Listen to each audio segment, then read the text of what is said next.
Good everyone, and welcome to today's video. Today it's another replay from the 4732 L40. Now, you may notice this tank looks a bit different from in the Spader review. That's because I've been grinding the camouflages for it. It hasn't going particularly well, but I'm almost done. I just need 6 more kills. And if I get a match like this one again, I'll be well happy. But in my personal opinion, as you can tell by my stats, this is still a bad vehicle. I would advise skipping it. But I make it work to some extent, and I actually found out the reason why this is -12 is because the gun, when you spawn in, is actually stuck like this. Some of you may have known that by now, but for those that didn't, there's your answer. The gun is naturally stuck up like that. I have no idea why. Personally, it should be able to depress to around about here, I'd say. So that would give it 10 degrees of gun depression? And you'll notice in this replay that I do have to push out much further than I would in a normal tank destroyer with decent gun depression like this than I normally would. The reload doesn't help in most situations, but in this replay it was satisfactory. And I also get very lucky, and I actually thank a teammate for doing this. This battle took place around about 10 minutes ago before this recording. I really wish I was recording that replay. I'd have done it live. I really wish. But sadly, I forgot to press the record button like a muppet before the match started. Originally, I didn't want to do a replay on the 4732 after, because after I've spaded it, but obviously you'll see the team killer for the camouflage grinding. This is before I got the grey camouflage that you could see there.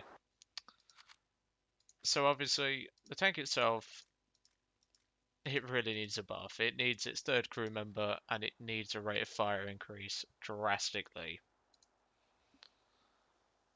Because it's just not a very good vehicle without it.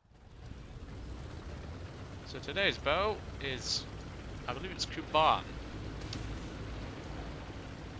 And, well, it's a 2. I think it's 2. It's 2.0 because there is a B1 Biz on the enemy team. Now I do push up rather aggressively in this vehicle. I don't recommend it, personally. And here's my first target. Tulimar in the LVT. He's just been detracked. He's been taken out by lost most of his crew to my team. I put a shot where I think the last crew member is. I guessed correctly. First kill. So already, I would consider this a good match in this vehicle. I got a solid kill. Because most of my matches in this thing were no kills and a death. I like to call this L40 syndrome. But at least it's not as bad as you think. Here's another LVT, and he has a very strange username in the form of Awesome Poo. I mean, well, your situational awareness was a load of shit, so I can understand why. I mean, you was a level 3, to be truthfully honest. I don't know why he was an RB, but put a shot right up his ass, takes out the engine, most of the crew inside, and the last machine gun on the back I use as a target. I shoved the shell right in there. And Awesome Poo has just had a shot go right up his arse, so I think that's a bit ironic because normally, yeah.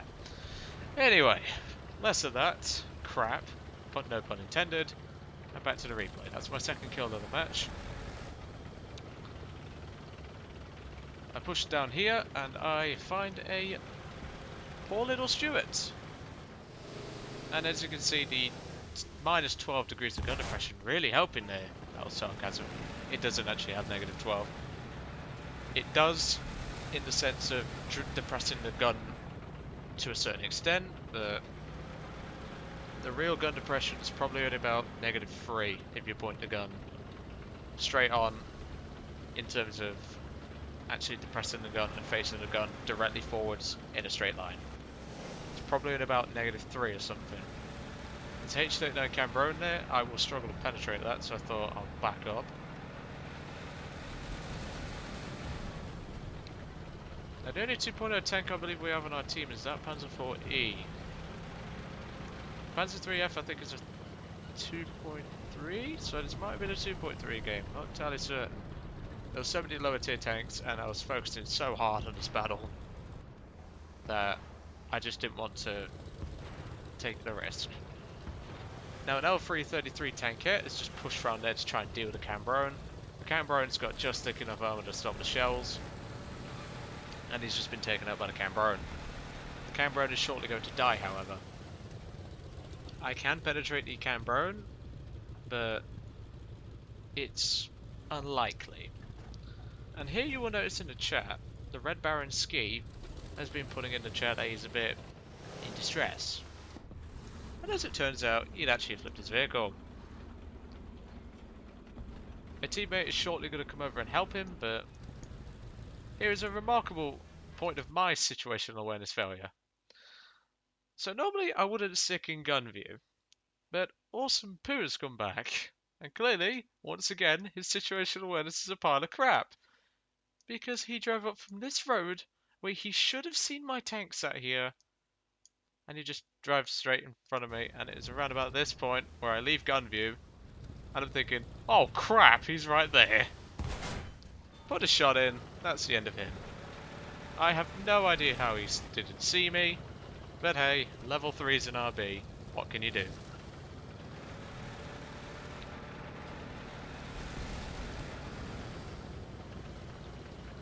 But yes, as I record this, the 4732 hasn't actually had its third crew member added, and the rate of fire increase. And apparently I saw a version on Wikipedia, obviously Wikipedia is not the best source, of this thing having an 8mm braided machine gun for the commander, so there is definitely a third crew member. However, I think we'd have to have that as a separate vehicle, simply due to the fact that it was not a, it was, well in fact it was a field modification if I'm not mistaken. So maybe that could be a modification, maybe you gain the maybe you unlock the machine gun, I don't know, we'll just have to see what Gaijin does, and if not, someone can make a bug report on it. So here I push up to one of my favourite camping spots in tank destroyers. And here you can see, I am actually struggling to get the gun down. Stuart there, and I can't get the gun down. As you would imagine, I was so infuriated with this tank destroyer's gun. Or lack of gun depression. I was just getting so angry, I was just like, come on. Please let me drop the gun more. And I thought this Stuart was moving. I led for a shot, but nope, he wasn't moving. I think I go for another blind shot here. Yes, I do. I should have waited. And then I could have potentially had a kill shot there. Obviously, the rate of fire is around about, I'll say about 8 rounds a minute. Probably 9 rounds a minute, if I had to say so. Around about that region anyway. 8.7 rounds a minute, which to most people, for a big gun, like maybe an 85mm on a Russian tank, would be pretty good. Not on a 47 though. For these lower caliber guns, I'd expect, well, let's think about it logically, the M1340s can do around about 14 to 15 rounds per minute. And here is where I get insanely lucky. KR200 Rutkov drives straight past me. And Willy Leak, I swear to God, why is there so many weird nicknames here? I put a shot in an attempt to take out the LVT's gunner, and it only hits the commander. And I'm thinking, no. This shot right here is what saved me. The shot overmatches the armor of the LVT on the top, and I move in for the kill. Shot right there did absolutely nothing. The M1340 comes in to help me clean him up. I take out his turret drives, but the M1340 to my left finishes him off. And well, I thank him because I could have potentially died right there. So I just put your M13, you are a legend. You are matey. Without you, I'd have probably died there. So thank you to Bluesman729713. Thank you very much, sir. That was very appreciated. Without you, I'd probably be dead. Now you can see that Red Baranski and Bizonustia, however you say that, is currently arguing about the tow cable breaking on his vehicle. Well, that's your problem. And Bizonustia is now blaming the Red Baranski for Bizonustia's lack of situational awareness. Even when you're towing a vehicle, you should have eyes open. Now I spot these two tanks coming up on the right hand side over here. There's an LVT and something else. I didn't get a look. I think it was Stuart. And well, I really don't have the rate of fire for this, but I'm going to try and take them out. Because the LVT can fire 2 shots and have a third one almost ready to go once I've reloaded. That first shot was an attempt to take out the gunner, but I led a little bit too late. Fire again, I take out one of the machine gunners on the back, and I take out one of his tracks. This shot here should have hit the gunner, but nope. For some reason, the 47 loves shooting at the commander. He fires, misses. I backed up, obviously. This thing has got a pretty good reverse rate at -4 miles an hour. It can get you out of trouble sometimes. And obviously, I'm watching him in binos. But of course, this vehicle, from what I've been able to find, did have 3 crew members. And I think the commander also functioned as a loader, so that could be used to buff this thing's rate of fire, because it really needs it. Now, I was thinking of engaging the Stuart here, but I thought, LVT, I need to finish him off. I take out the gunner this time, thankfully. Final shot, straight through, explodes on a breach, takes out the final crew member of the turret. Job done, ace in a day in the 4732 L40. Also known as the little tank destroyer that could. Obviously I didn't nickname it that, it's just something I just pulled out my backside. But I was attempting to blind fire that Stuart there, didn't work, I missed him by about 10 meters. No harm done, it's just a shell got used. I spot this H-35 coming in on the right, and I have no idea, but for some reason this guy doesn't appear for like 5 minutes. He just sits behind this rock over here for some reason. It's like he sat behind a rock and was just, I don't know, playing snakes and ladders or something, maybe playing a bit of Monopoly. Not entirely certain, but he was just sat there for a good few minutes. I never knew where he was. At this point, my team are getting attacked on A. I spot that Stuart moving. And obviously, I don't really want to give away my position that easily. I can't see him now, obviously. I'm just waiting for the Stuart to make a move. I can obviously see him there. He moves up. Take a shot. Tank destroyed. 6th kill. As you can imagine, I was giggling like a schoolgirl after this. Because the last 2 matches I'd had a game where it was just a death, no kills, no nothing. And I had a game, the game before this was 1 kill. And obviously I need 6 more to finish off the tank destroyer, and then that's it. I'm never using it again. Don't care if I get talisman on it, I'd rather use the M1139. But I spot this Panzer IV-E engaging a medium tank, and judging by the amount of 30 cal fire, I thought it was an M2. I guessed correctly. And while I attempt to move up into a position to assist the Panzer IV.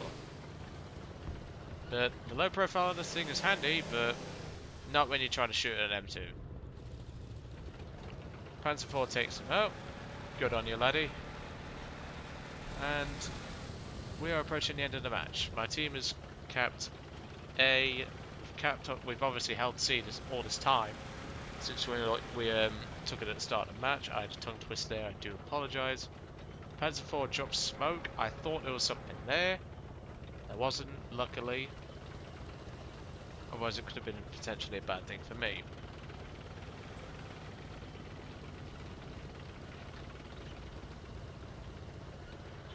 And now I move back to the original position I was in. Now here's where it gets interesting. There's an M2 right there, and a H-35. I was considering shooting the H-35. I took a shot at him, but the main reason why I hesitated is because at this range, at around about 600 meters, if we take a look at the gun stats, it's quite a low chance I'll penetrate him. But then I spot the M2. I thought, okay, I'll have a crack at him. I take out his turret drive, and now I'm going to fire from this AMR, the H-35 and the M2. I take out the M2 with a lucky penetration to the upper frontal slope. I pull back because the AMR has a better rate of fire than me, and it only has 2 crew. How does that make any sense? But hey, the M1340 down there attempts to deal with Orion Kamar. The H-35 didn't stand much of a chance there, and the Red Baron ski takes his head off. That was my 7th and final kill for the match. I attempt to take a shot at the AMR. I ranged it way too high, and here comes a Somua S-35. The tank that Dark Angel, at the time of this recording, is most likely going to be grinding for after he's finished with the B1 Biz. Busynuster types in chat, S-35 going to A. I just say, I saw him, got no shot. I attempt to range find the AMR again. I could have potentially had him if I'd have dropped it a little bit lower. And here comes the shot at the S-35. I was hoping to hit the side of the hull. Nope, I hit the back of the turret at a very bad angle. Non-penetration, unfortunately. I attempt to take another shot, but the S-35 moved. No problem. Game's almost over.